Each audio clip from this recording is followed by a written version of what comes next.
hoje nós vamos começar uma nova série de mensagens. O começo do avivamento. Amém? Quem quer viver de fato o avivamento? Meu querido e minha querida, faz jus ao tema. Decida viver em unidade. É o tema da primeira mensagem que nós vamos compartilhar sobre essa série, o começo do avivamento. E assim eu quero convidar você a abrir a sua Bíblia em João capítulo 17, versículo 21. João capítulo 17, versículo 21. A palavra do Senhor diz assim: minha oração é que todos eles sejam um, como nós somos um, como tu estás em mim, Pai, e eu estou em ti. Que eles estejam em nós para que o mundo creia que tu me enviastes. Amém? Feche os seus olhos, vamos orar mais uma vez?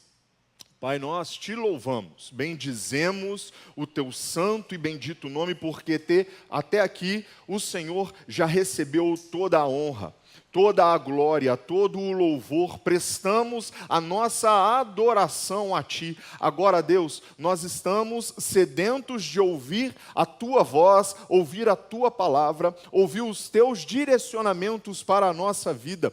Que o Senhor sacie a nossa fome, que o Senhor sacie a nossa sede de ouvir a Tua doce voz. Deus, preencha-nos com a Tua palavra e nos invada com o Teu Espírito, para que possamos de fato, como família, como igreja do Senhor, viver um verdadeiro avivamento neste tempo, e que o mundo veja através de nós a presença do Teu Espírito Santo fluindo para os quatro cantos de Volta Redonda. Usa-nos com poder e glória para a Tua própria glória. Assim nós oramos no nome do nosso Senhor e Salvador, Jesus Cristo. Amém. Amém, meus queridos? Amém. Meus irmãos, eu trago uma afirmação, eu afirmo para você, que se tem uma coisa que move o coração de Cristo Jesus, que mexe com o íntimo de Jesus, é quando Ele vê de fato o seu povo em unidade. Quando Ele olha para a sua igreja e Ele vê que a sua igreja está vivendo uma verdadeira unidade. Mas o que é unidade? Porque unidade não é simplesmente você estar aqui sentado num culto. Unidade não é simplesmente você fazer uma visita na casa de um irmão que às vezes tem 2, 3 semanas que não vem no culto. Unidade não é simplesmente isso. Mas quando nós olhamos para a unidade, aquilo que Cristo estabeleceu como exemplo para nós vivermos como igreja, como corpo de Cristo, unidade é estarmos unidos com um único propósito, com um único objetivo, ser direcionado pelo Espírito Santo de Deus, caminharmos na palavra do Espírito Santo de Deus em direção ao nosso alvo, que é Cristo Jesus. Esse é o objetivo da unidade. De fato, quando nós vivemos essa unidade, o Espírito Santo, ele tem um ambiente onde ele pode fluir com facilidade. E nós vemos que a presença do Espírito Santo é notória, não somente no ambiente eclesiástico como no templo em que estamos, mas no dia a dia onde nós estamos de fato vivendo. Ali, de fato, nós vemos a unidade de Deus sendo manifestada em nós e através de nós. É por isso que eu afirmo que Cristo, Ele se comove. Isso mexe com o interior de Cristo quando Ele vê que nós estamos, de fato, vivendo em unidade. No momento em que Cristo estava um pouco antes de passar pela cruz do madeiro, um momento antes dele ser levado para o Calvário, ele se encontrava no Getsêmani. E ali ele faz justamente essa oração de João capítulo 17 que nós acabamos de ler. Agora, uma coisa que me chama muita atenção, meus irmãos, é que Jesus não ora por prosperidade. Jesus não ora para que aquela cruz não tivesse farpas, ou ferpas, dependendo de onde você foi criado, ou é ferpa ou é farpa. Jesus não ora por riqueza, Jesus não ora por carros, Jesus não ora por casas. Jesus faz uma oração específica. Jesus ora para que a sua igreja, para que os seus discípulos, para que nós, como igreja do Senhor, vivamos em unidade. Ele orou especificamente para que nós sejamos um. E isso me mostra, meus irmãos, que é algo urgente, que é algo de extrema relevância e importância tratarmos como igreja no momento de culto. Essa virtude, ela precisa ser novamente vir à tona na nossa mente, vir à tona na nossa vida, ser novamente pregada, estudada, anunciada, para que vivamos em unidade. É uma virtude de extrema importância no reino dos céus. Unidade não é uniformidade. Entenda que cada um de nós tem um temperamento, cada um de nós tem gostos, cada um de nós somos completamente diferentes uns dos outros. Ainda que alguns torçam para o Vasco, outro para o Flamengo, Botafogo, Guarani, Voltaço, tenha gostos diferentes de estilos musicais. Porém, a uniformidade faz todos serem a mesma coisa. E não é isso que Cristo quer. Cristo não quer que você pense da mesma forma que eu penso. Cristo não quer que você seja da mesma forma que eu sou. Cristo não quer que você haja da mesma forma que eu ajo. Mas Ele quer que o nosso coração esteja alinhado com o propósito do Pai. Ele quer que o nosso pensamento esteja firmado com um só objetivo: anunciar o nome dEle a todos os 4 cantos da terra, e anunciá-lo como único e suficiente Salvador, para que todos aqueles que ouvem que Cristo é Senhor e Salvador, se rendam a Ele. Esse é o objetivo que Cristo quer sobre nós. Não é uniformidade, é unidade. Não é pensar igual em tudo, mas é viver em um propósito comum. A oração de Jesus, eu vejo que ela ecoa até os dias de hoje, como um chamado pessoal. Decida viver em unidade. Com um detalhe, meus irmãos, não espere que isso comece no outro. Não espere o outro agir primeiro para que você aí haja. Não. A unidade começa em você. A unidade começa com você. A unidade começa comigo.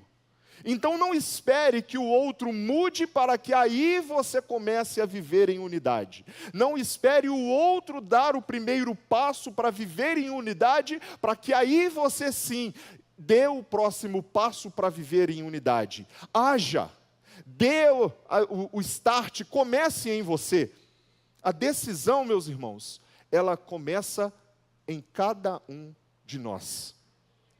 Entenda que nós vivemos um tempo triste, um tempo em que nós vemos divisões, brigas, individualismo todos os dias.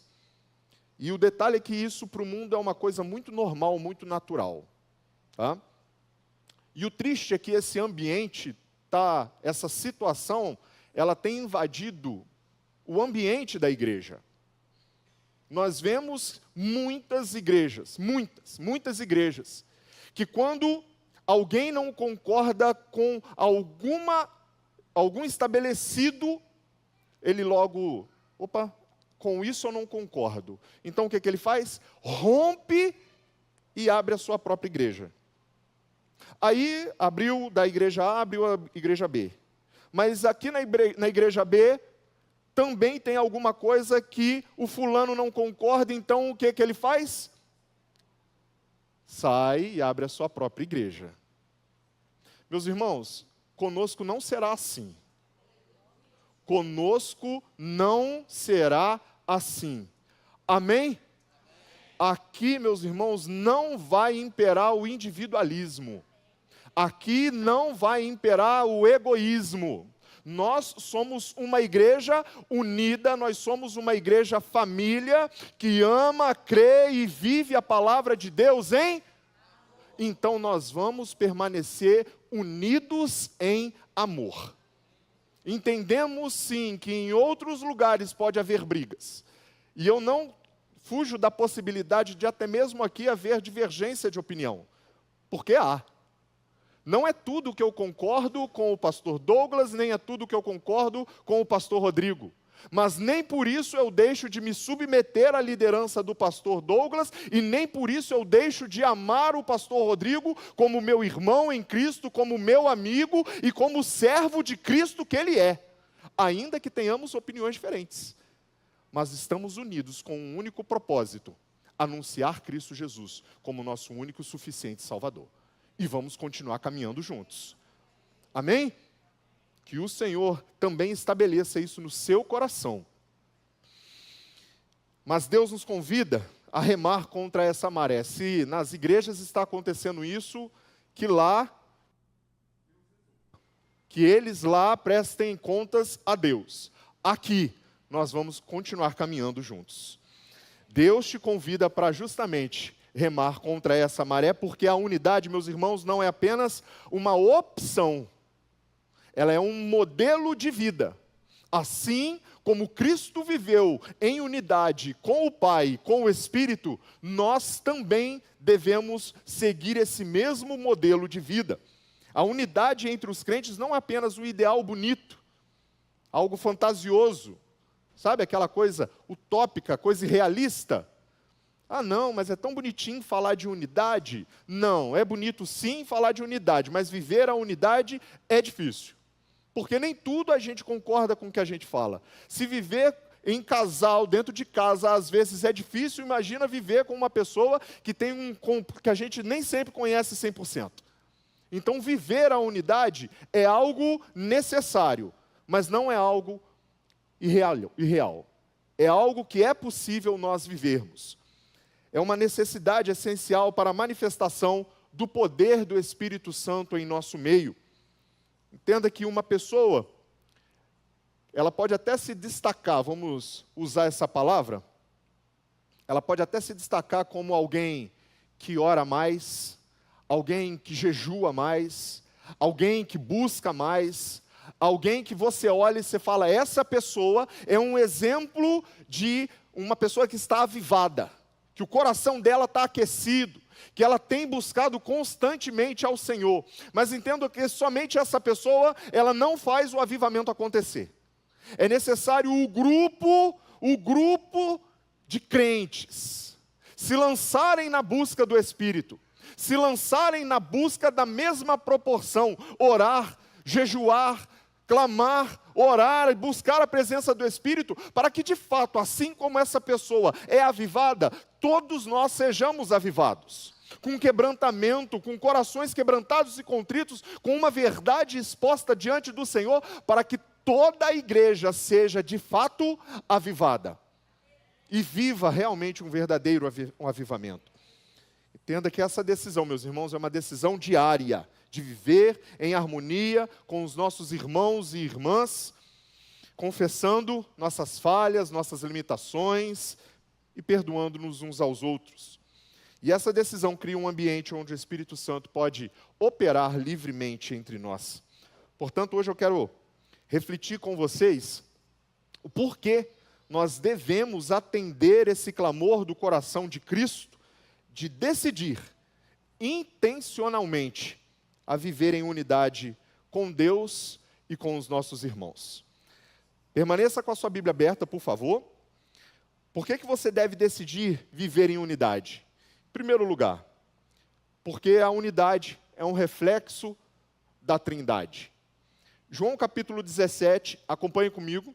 João capítulo 17, versículo 21, que a gente leu, diz o seguinte, a primeira parte: como tu estás em mim, Pai, e eu estou em ti. É interessante, meus irmãos, que quando Jesus está fazendo essa oração, ele envolve apenas duas pessoas da Trindade, que é o Pai e ele mesmo. Mas quando nós lemos em Atos capítulo 10, versículo 38, diz que tudo o que o Filho fez, ele fez porque ele estava sendo direcionado pelo Espírito Santo, porque havia a unção do Espírito Santo sobre ele. Portanto, a manifestação do Espírito Santo estava presente ali naquele momento da oração. E nós conseguimos enxergar que o desejo de Cristo para nós é que nós sejamos um, assim como a Trindade opera dessa mesma forma, em harmonia, sem um sobrepor ao outro, com igualdade, com um propósito específico. Mas entenda que ainda que eles sejam da mesma substância, 3 pessoas, Pai, Filho e Espírito Santo, sem se confundir, sem se sobrepor um ao outro, cada um tem o seu papel. O Pai planeja. Gênesis capítulo 1, versículo 26, o Pai toma a iniciativa da criação. Façamos o homem, portanto, todo o plano para a nossa existência, todo o plano para o mundo, para a natureza, quem estabeleceu foi o Pai. Quem estabeleceu o plano da salvação foi o Pai. Quem estabeleceu o plano de ter uma igreja foi o Pai. O plano, quem estabeleceu para que eu e você estivéssemos aqui hoje, foi o Pai. O plano da salvação, quem planejou foi o Pai. E o Filho executou esse plano. O Filho morreu na cruz.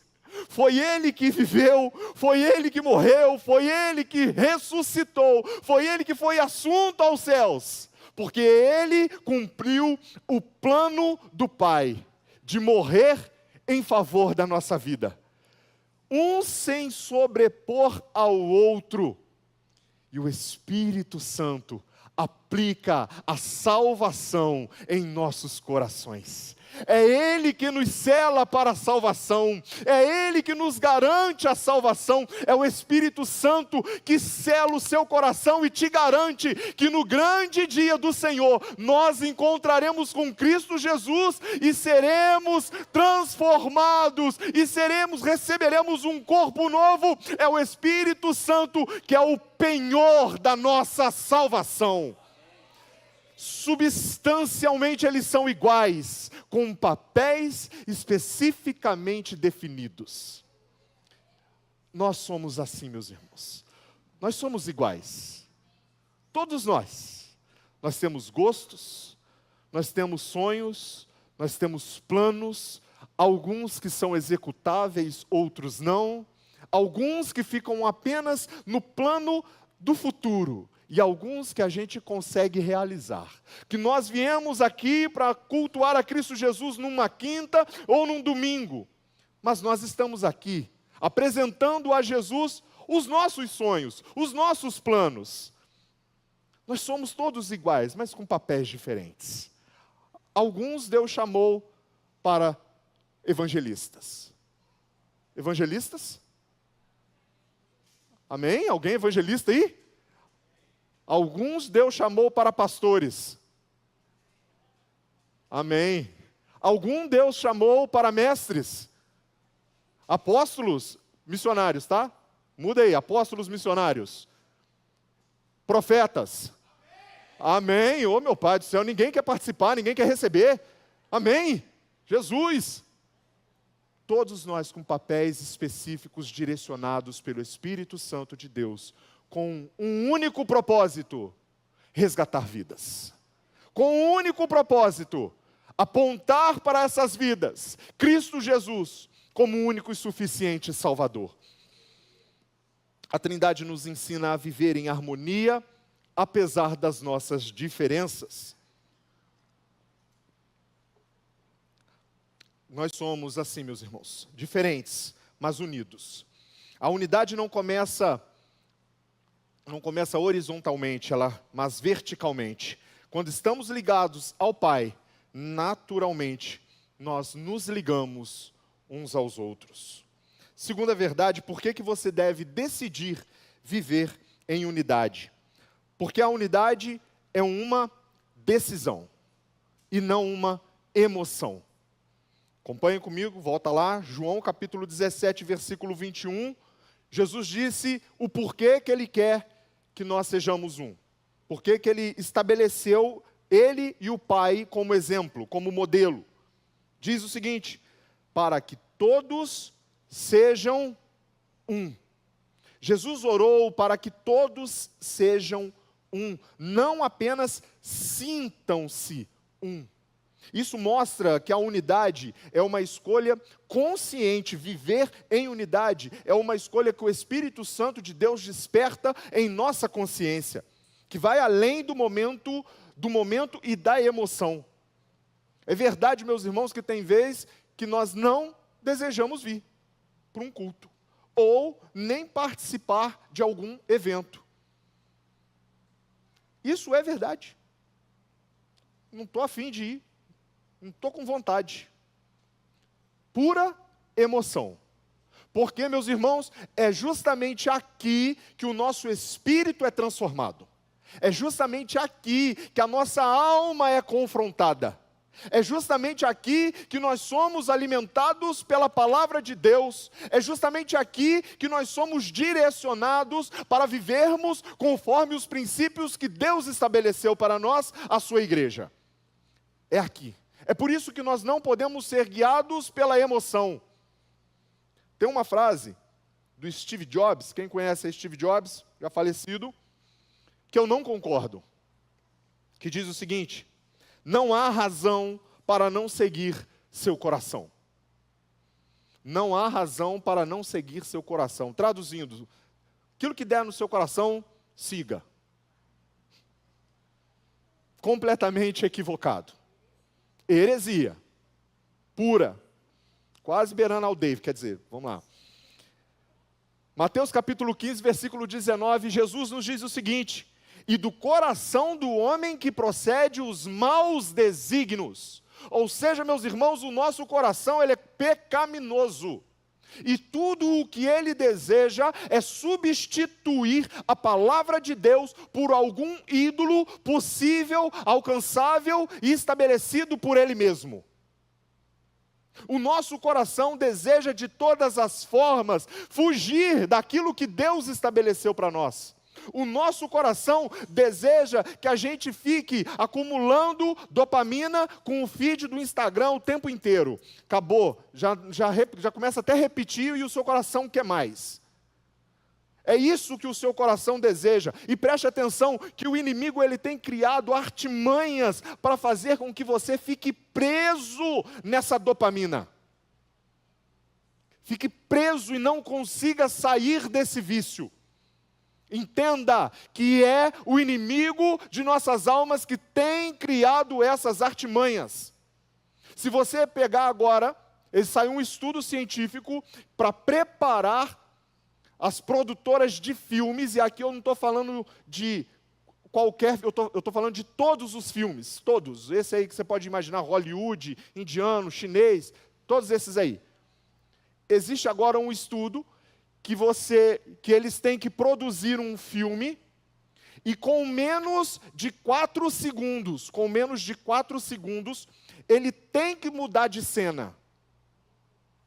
Tem que mudar de cena. Desfoca da Thalita para o pastor Douglas. Desfoca do pastor Douglas para Priscila.